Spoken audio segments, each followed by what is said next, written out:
میرا بیٹا تو میری پشت سے ہے اور یہ تو میرے سامنے پانی میں غرق ہو گیا۔ بیٹے نے کہا کہ ابا جان آپ کیا باتیں کرتے ہیں، یہ پانی کتنا اونچا ہوگا، پانی کتنا اونچا ہوگا، کتنی بارش ہو جائے تھوڑا سا اونچا ہوگا۔ سآوی الی جبل یعصمنی من الماء، میں اوپر پہاڑ پہ چڑھتا چلا جاؤں گا اور پہاڑ کی چوٹی تک تو پانی پہنچ نہیں سکتا، یہ پہاڑ مجھے بچا لے گا۔ حضرت نوح علیہ السلام نے اللہ کے حکم سے کہا بیٹا آج اللہ کے امر اور غصے سے اللہ کے علاوہ کوئی بچانے والا نہیں۔ اور ابھی تو بات چلی رہی ہے کہ ایک دم موج اٹھی اور بیٹے کو تنکے کی طرح بیچ میں لے کر گھمایا اور اس کی لاش سامنے۔ اللہ کے نبی آدم ثانی نوح علیہ السلام اور ایسے کہ 950 سال جو ہے انسانیت کو اللہ کی طرف بلایا۔ سب سے لمبا دعوت کا جو وہ وقت ہے وہ نوح علیہ السلام کا ہے، جیسے کہ قرآن پاک میں آتا ہے 950 سال۔ تو بھائی اللہ کی ذات سمجھدار ہے، اللہ تعالیٰ نے حضرات انبیاء کرام کو علم دے کر بھیجا اور ایک دستور زندگی انسانوں کے لیے اتارا، انسان کو پیدا کیا اور انسان کے لیے سارے کائنات کو مسخر کیا۔ انسان اپنے اعضاء کو کیسے استعمال کرے، تو اپنے پسندیدہ استعمال کو اللہ نے دین بنا کر اتارا۔ یہ اپنے سوچنے میں بھی آزاد نہیں، یہ اپنے ہاتھ کو اختیار تو دیا ہے لیکن اپنے ہاتھ کو استعمال کرنے میں بھی آزاد نہیں۔ اور آزادی کا مطلب یہ اللہ کی غلامی، اللہ کی غلامی تو بہت سب سے بڑی عزت ہے، اللہ کی غلامی تو سب سے بڑی عزت ہے۔ یہ کیا ہے کہ یہ میں اپنے ملک کا بادشاہ ہوں، کیا مطلب کہ ملک کے اسباب اور اس کا میں غلام ہوں، میرے ذمے ہیں، میں بادشاہ ہوں، میں کہوں کہ میری مرضی، میں نے کچھ کرنا ہی نہیں، مجھے کھانے پینے دو، تو لوگ جیل میں ڈال دیں گے۔ بادشاہ ہونے کا مطلب یہ نہیں کہ خواہشات پوری ہوں گی، بادشاہ ہونے کا مطلب ہے وہ اس ملک کی ساری ضروریات کے تم پابند ہو پورا کرنے کے، اور عوام کو جو ہے انصاف پہنچانے کے پابند ہو۔ اللہ کی طرف سے بھی یہی ہے اور لوگوں کی طرف سے بھی۔ یہ کل جو وزیر اعظم تھا آج اسیر اعظم ہے، جیل میں پڑا ہوا ہے، اس لیے کہ اس نے جو حقوق تھے وہ پورے نہیں کیے۔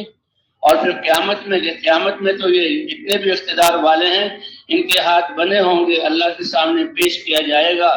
اور اللہ پوچھیں گے کہ تمہیں جو اقتدار دیا تھا کہ کسی میرے بندے کی آہ مجھ تک نہ پہنچے اور تم اس آہ کے پہنچنے سے پہلے اس کا انتظام کرو۔ اگر انتظام کیا ہے تو وہ ہاتھ کھول دیے جائیں گے اور پھر عادل بادشاہ کو تو اللہ تعالیٰ عرش کے سائے کے نیچے جگہ دیں گے، ورنہ اسی طرح بندھے ہوئے ہاتھ پلسرات پر سے گزرتے ہوئے جہنم میں کاٹ کر اس کو ڈال دیا جائے گا۔ اللہ ہم سب کی حفاظت فرمائے۔